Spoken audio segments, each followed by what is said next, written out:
हाथ पे चोट लग गई मेरे ना।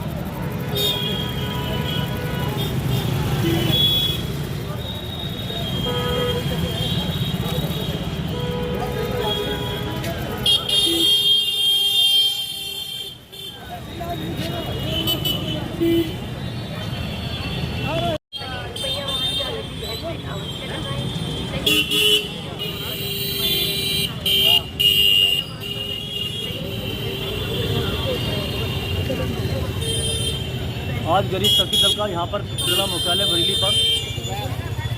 प्रशासन को चेताने के बावजूद अभी तक प्रशासन द्वारा और शासन सरकार द्वारा कोई भी डेंगू वायरल फीवर से मरने वालों के लिए कोई मुआवजा व इलाज भी नहीं किया गया है। ना ही जो बच्चे अनाथ हुए हैं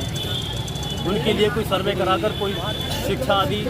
या फिर भरण पोषण जिम्मेदारी सरकार ने उठाने का घोषणा की है। हमारा गरीब शक्ति दल इसका विरोध करता है और क्योंकि प्रशासन को और सरकार को दिखाई नहीं दे रहा है, इसलिए इस चश्मे को लगाकर हम लोग यहाँ पर विरोध प्रदर्शन के लिए अनिश्चितकालीन धरने पर बैठ गए हैं। हो सकता है प्रशासन हमको यहाँ मना करे तो हम यहाँ से दामोदर पार्क पर भी बैठ सकते हैं। जय हिंद, जय भारत। शहर के अंदर शहर के अंदर शहर के अंदर शहर के अंदर नगर आयुक्त मुर्दाबाद, नगर आयुक्त मुर्दाबाद, नगर आयुक्त मुर्दाबाद, नगर आयुक्त मुर्दाबाद, नगर आयुक्त मुर्दाबाद। बुखार पीड़ितों का बुखार पीड़ितों का बुखार पीड़ितों का डेंगू बुखार पीड़ितों का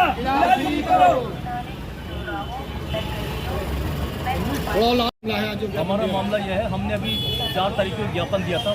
भारत में डेंगू और वायरल फीवर को देखते हुए गरीब जनता का इलाज नहीं हो पा रहा था, लोग धड़ल्ले से लोग मारे जा रहे थे अस्पताल में। उसको मांग को लेकर हमने ज्ञापन दिया था और उसमें ये भी कहा था कि ये मांग पूरी नहीं होती है, दवाइयाँ नहीं चढ़ी जाती हैं या किसी प्रकार का कोई मतलब रखाव नहीं किया जाता है इसके इलाज के लिए, तो हम लोग इसका लिए अनिश्चितकालीन धरना करेंगे। इसके लिए हम यहाँ पर आज पहुँचे हुए हैं और अभी हम यहाँ बैठे थे, लेकिन हमारे प्रशासन ने ये कहा कि आप दामोदर पार्क में बैठ जाइए, तो हो सकता है हम लोग वहाँ चले जाएं या छुट्टी को देखकर वो हम स्थगित कर दें, छुट्टी बात करें। किसको संबोधित ज्ञापन ये हमने अपना ज्ञापन जो है महामहिम राष्ट्रपति महोदय को संबोधित किया है और हमारी ये मांग चल रही है भारत के अंदर कि भारत में जो एक विधेयक महामारी अधिनियम 1897 जो बनाया गया था, जो 2020 में उसको संशोधन करके फिर से लागू किया गया था कोरोना टाइम पे, उसकी भी उसके अवहेलना करके जो अधिकारियों ने जो इस बार दवाई आदि नहीं चढ़ी, जिस कारण हमारे यहाँ लाखों लोग बीमार और मारे गए हैं इस संक्रमण से, हम लोग उसका विरोध करते हैं। उन अधिकारियों के खिलाफ कार्रवाई की मांग करते हैं और ये कहना चाहते हैं कि ये लापरवाही वास्तव में नगर निगम की है और मुख्य चिकित्सा अधिकारी की भी है, क्योंकि उन्होंने भी ध्यान नहीं दिया कहाँ पर हॉस्पिटल में कितने लोग भर्ती हैं और कहाँ पर मेडिकलों पर अवैध वसूली की जा रही है दवाई के नाम पर। किसी प्रकार का उन्होंने इस पर ध्यान नहीं दिया, जिसके लिए हम लोग उनकी निंदा करते हैं और ये मांग करते हैं शासन प्रशासन से कि कम से कम जो लोग मारे गए हैं इस उत्तर प्रदेश के अंदर और या देश के अंदर, तो हम प्रधानमंत्री से भी मांग कर रहे हैं कम से उन लोगों को 10-10 लाख रुपए का मुआवजा दिया जाए और जो लोग भर्ती हैं उनके लिए 2-2 लाख रुपए का, और जो मतलब जो है जो बच्चे अनाथ हुए हैं, मासूम बच्चे अनाथ हुए हैं इस संक्रमण के चलते, उनके बच्चों का शिक्षा से लेकर भरण पोषण का खर्चा राज्य सरकार और केंद्र सरकार उठाए, इसकी मांग को लेकर हम लोग यहाँ पर पहुंचे हुए हैं। दूसरी तरफ हम ये बताना चाहते हैं कि हमारे देश के प्रधानमंत्री तो बहुत वास्तव में शक्तिमान है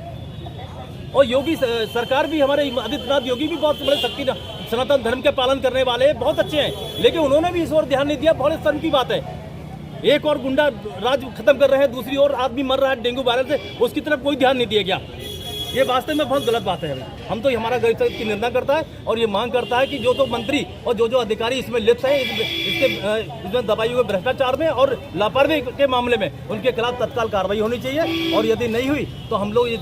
दिवाली की छुट्टी के बाद से अनिश्चितकालीन धरने पे और अनशन पे भी बैठ सकते हैं। जय हिंद, जय भारत।